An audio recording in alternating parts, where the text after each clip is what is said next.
ಪ್ರಬಂಧಗಳು ಓದ್ಕೊ ಬಂದಿದ್ಯಾ? ಎಲ್ಲಾ ಪ್ರಬಂಧ ಓದ್ಕೊಂಡ್ ಬಂದಿದ್ದೀನಿ. ಅದು ಯಾಕೆ ಕೊಟ್ರೇನು ಓದ್ತೀನಿ ನಾನು. ಎಷ್ಟ್ ಕಷ್ಟ ಕೊಟ್ಟು ಬರೀತೀಯಾ? ಎಷ್ಟ್ ಕಷ್ಟ ಕೊಟ್ರು ಬರೀತೀನಿ. ಓ ಹಂಗೆ. ಹಿಂಗಂದ್ರೆ ನನ್ ಟ್ಯಾಲೆಂಟ್ ಮೇಲೆ ನೀವು ಕಂಡ ಮಾಡ್ಬೇಡ್ರಿ. ಓ ಅಷ್ಟು ಟ್ಯಾಲೆಂಟೆಡ್? ಇಲ್ಲ ಅಂದ್ರೆ ಹೌದಾ? ಹಾಗಿದ್ರೆ ಇರಪ್ಪ, ಒಂದು ಟಾಪಿಕ್ ಮೇಲೆ ಪ್ರಬಂಧ ಬರೀತ್ಯಾ? ಬರೀತೀನಿ ಮಗಳೇ. ಯಾವ ಟಾಪಿಕ್ ಕೊಟ್ರೇನು ಬರೀತೀನಿ. ಇಲ್ಲಿ ಹಸು ಅನ್ನೋ ಒಂದು ಟಾಪಿಕ್ ಮೇಲೆ ಪ್ರಬಂಧ ಬರೆಯಪ್ಪ. ಹಸು ಅನ್ನೋ ಟಾಪಿಕ್. ಹಸು ಅಂದ್ರೆ ಸಾಕು ಪ್ರಾಣಿ. ಹಸು ಹುಲ್ಲು ತಿನ್ನುತ್ತದೆ. ಹಸು ಕಪ್ಪಗಾದ್ರೂ ಬಿಳಿ ಹಾಲು ಕೊಡುತ್ತದೆ. ಹಾಲಿನ ಮೊಸರು, ಮೊಸರಿಂದ ಮಜ್ಜಿಗೆ, ಮಜ್ಜಿಗೆಯಿಂದ ಬೆಣ್ಣೆ, ಬೆಣ್ಣೆ ಕಾಯಿಸಿ ತುಪ್ಪ ಮಾಡುತ್ತಾರೆ. ತುಪ್ಪದಿಂದ ಸಿಹಿಯ ಪದಾರ್ಥಗಳನ್ನು ಮಾಡುತ್ತಾರೆ. ಹಸು ಸಗಣಿ ಹಾಕಿ ಸಾಕಿರಪ್ಪ. ಶಬಾಷಪ್ಪ. ನಾನೇನೋ ಬಾಯಿಗೆ ಬಂದಿದ್ದು ಹೇಳ್ಬಿಟ್ಟೆ. ಅವ್ರು ಇನ್ನ ಕಷ್ಟ ಕೊಟ್ರೆ?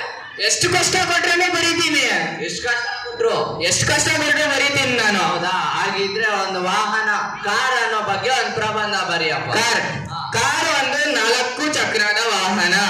ಕಾರ್ಗೆ ಹಿಂದೆ ಸ್ಟೆಪ್ನಿ ಅಂತ ಕೊಟ್ಟಿರುತ್ತಾರೆ. ಕಾರ್ ಡೀಸೆಲ್ ಹಾಕಿದ್ರೆ ನಡೆಯುತ್ತೆ.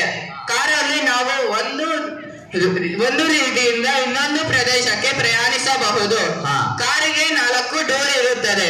ಆ 4 ಡೋರಿಗೆ 4 ಕಿಟಕಿ ಇರುತ್ತದೆ.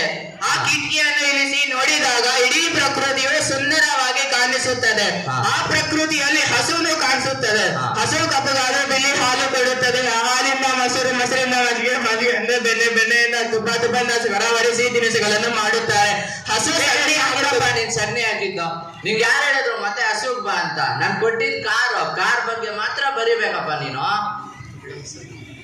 ಇರೋ, ನಿನ್ಗೆ ಹಿಂಗೆಲ್ಲ ಆಗಲ್ಲ. ನೀನು ಲೈಟ್ ಕಂಬ ಅನ್ನೋದ್ರ ಮೇಲೆ ಒಂದು ಟಾಪಿಕ್ ಮೇಲೆ ಪ್ರಬಂಧ ಲೈಟ್ ಕಂಬ ಪ್ರತಿ ರಸ್ತೆಯ ತುದಿಯಲ್ಲಿ ನಿಲ್ಸಿರುತ್ತಾರೆ. ಆ ಲೈಟ್ ಕಂಬಕ್ಕೆ ಒಂದು ತಂತಿ ಅಂತ ಇರುತ್ತದೆ. ಆ ತಂತಿಯಿಂದ ಪ್ರತಿ ಮನೆಗೂ ವಿದ್ಯುತ್ ಸಂಗ್ರಹವಾಗುತ್ತದೆ.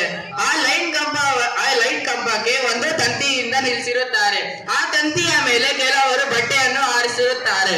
ಆ ಕಂಬಕ್ಕೆ ಕೆಲವರು ಹಸುನು ಕಟ್ಟಾಗುತ್ತಾರೆ. ಹಸು ಕಪ್ಪಗಾದ್ರೂ ಬಿಳಿ ಹಾಲು ಕೊಡುತ್ತದೆ. ಹಾಲಿನ ಮೊಸರು, ಮೊಸರಿಂದ ಬೆಣ್ಣೆ, ಬೆಣ್ಣೆಯಿಂದ ಕಾಡಿಸಿ ತುಪ್ಪ ಮಾಡುತ್ತಾರೆ. ತುಪ್ಪದಿಂದ ಕರಾವರಿಸಿ ತಿನಿಸುಗಳನ್ನು ಮಾಡುತ್ತಾರೆ.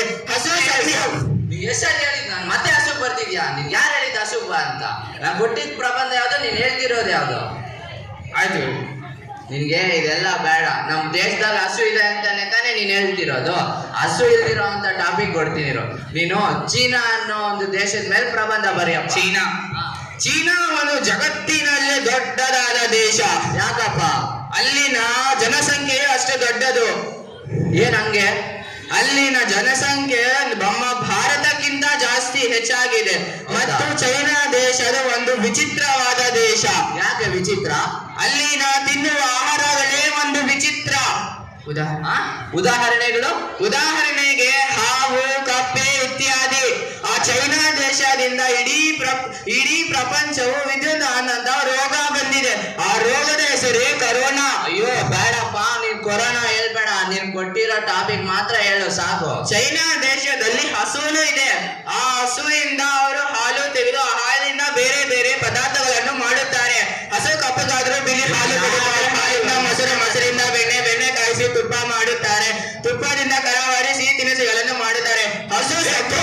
ನೀನ್ ಎಷ್ಟೊತ್ತು ಹೇಳಿದ್ ಮತ್ತೆ ಬರ್ತಿದ್ಯಾ ಹಸುಗೆ? ನಿಂಗೆ ಯಾರು ಹೇಳಿದ್ದು? ನಿನ್ಗೆ ಹಿಂಗೆಲ್ಲ ಆಗಲ್ಲ. ನಿಂಗೆ ಎಲ್ಲೂ ಭೂಮಿ ಮೇಲೆ ಇದ್ರೇನೆ ತಾನೇ ನೀನ್ ಹೇಳ್ತಿರೋದು. ನೀನು ಆಕಾಶದಲ್ಲಿರೋದು ಏರೋಪ್ಲೇನ್ ಅನ್ನೋ ಬಗ್ಗೆ ಒಂದು ಟಾಪಿಕ್ ಮೇಲೆ ಪ್ರಬಂಧ ಬರೆಯಪ್ಪ. ಏರೋಪ್ಲೇನ್ ಎನ್ನುವ ಟಾಪಿಕ್ ಮೇಲೆ. ಏರೋಪ್ಲೇನ್ ಆಕಾಶದಲ್ಲಿ ಪ್ರಯಾಣಿಸುತ್ತದೆ. ಏರೋಪ್ಲೇನ್ ಕನ್ನಡದಲ್ಲಿ ವಿಮಾನ ಎನ್ನುತ್ತಾರೆ. ಏರೋಪ್ಲೇನ್ ಅಲ್ಲಿ ನಾವು ದೇಶ ವಿದೇಶಗಳಿಗೆ ಪ್ರಯಾಣಿಸಬಹುದು. ಏರೋಪ್ಲೇನ್ಗೆ ಕಿಟಕಿಗಳಿರುತ್ತವೆ. ಆ ಕಿಟಕಿಯನ್ನು ತೆಗೆದು ಕೆಳಗೆ ನೋಡಿದಾಗ ಮನುಷ್ಯರು ಮತ್ತು ಪ್ರಕೃತಿಯು ಇಷ್ಟಿಷ್ಟೇ ಕಾಣಿಸುತ್ತದೆ. ಆ ಪ್ರಕೃತಿಯಲ್ಲಿ ಹಸುನು ಇಷ್ಟೇ ಕಾಣಿಸುತ್ತದೆ. ಹಸು ಕಪ್ಪಗಾದ್ರೆ ಬಿಳಿ ಹಾಲು ಕೊಡುತ್ತದೆ. ಹಾಲಿಂದ ಮೊಸರು, ಮೊಸರಿಂದ ಬೆಣ್ಣೆ, ಬೆಣ್ಣೆಯಿಂದ ಮಜ್ಜಿಗೆ, ಮಜ್ಜಿಗೆಯಿಂದ ತುಪ್ಪದ ಸಿಹಿ ತಿನಿಸುಗಳನ್ನು ಮಾಡುತ್ತಾರೆ. ಹಸು ಸಾಕಿನ ಸಗಣಿ ನೀನು ಮತ್ತೆ ಸಗಣಿ ಹಾಕ್ತಾವ ನೀನು. ನಿಂಗೆ ಯಾರು ಹೇಳಿದ್ದು ಮತ್ತೆ ಹಸುಗ್ ಬಾ ಅಂತ? ನಾನು ಕೊಟ್ಟಿದ್ದು ಯಾವ್ದು, ನೀನ್ ಹೇಳ್ತಿರೋದು ಯಾವ್ದು? ನಿನ್ಗೆ ಹಿಂಗೆಲ್ಲ ಬೇಡ. ನೀನು ಮಂಗಳ ಗ್ರಹ ಬಗ್ಗೆ ಒಂದು ಟಾಪಿಕ್ ಮೇಲೆ ಪ್ರಬಂಧ ಬರೆಯಪ್ಪ. ಮಂಗಳ ಗ್ರಹವನ್ನು ಇಂಗ್ಲಿಷಿನಲ್ಲಿ ಮಾರ್ಸ್ ಎನ್ನುತ್ತಾರೆ. ಅಲ್ಲಿ ಬೆಂಗಳೂರು ತರ ಟ್ರಾಫಿಕ್ ಇರುವುದಿಲ್ಲ. ಯಾಕಪ್ಪ? ಯಾಕೆಂದ್ರೆ ಅಲ್ಲಿ ನಮ್ಮ ಪ್ರಕೃತಿಯು ಒಂದು ವಿಶಾಲವಾದದ್ದು. ಅಲ್ಲಿ ಮನುಷ್ಯರು ಇನ್ನೂ ವಾಸವಾಗಿಲ್ಲ. ಮನುಷ್ಯ ಹೋಗ್ಲಿ ಒಬ್ಬನೇ ಹೋಗ್ತಾನ? ಮತ್ತೆ ತನ್ನ ಹೆಂಡತಿ ಮಕ್ಕಳು ಜೊತೆಗೆ ಹಸುನು ಕರ್ಕೊಂಡು ಹೋಗ್ತಾನೆ. ಹಸು ಕಪ್ಪಗಾದ್ರೂ ಬಿಳಿ ಹಾಲು ಕೊಡುತ್ತದೆ. ಹಾಲಿನ ಮೊಸರಿನ ಬೆಣ್ಣೆಯನ್ನು ಕಾಯ್ದು ತುಪ್ಪ ಮಾಡುತ್ತಾರೆ. ತುಪ್ಪದಿಂದ ಕರಾವರಿ ಸಿಹಿ ತಿನಿಸುಗಳನ್ನು ಮಾಡುತ್ತಾರೆ. ಹಸು ಸಗಣಿ ಹಾಕುತ್ತದೆ. ಆ ಸಗಣಿಯಿಂದ ರೊಟ್ಟಿ ಮಾಡಿ ಗೋಡೆಗೆ ಹಾಕುತ್ತಾರೆ. ಛೇ ಛೇ ಛೇ ಛೇ ಛೇ ಇವ್ನ್ ನೋಡ್ರಿ ಸರ್, ಇವ್ನ್ಗೆ ಎಷ್ಟು ಕೊಟ್ರು ಮತ್ತೆ ಹಸುಗೆ ಬರ್ತಿದೆ. ನೀವಾದ್ರೂ ಯಾವ್ದನ್ನ ಪ್ರಶ್ನೆ ಕೇಳಿ ಸರ್ ಇವ್ನಿಗೆ. Thank you.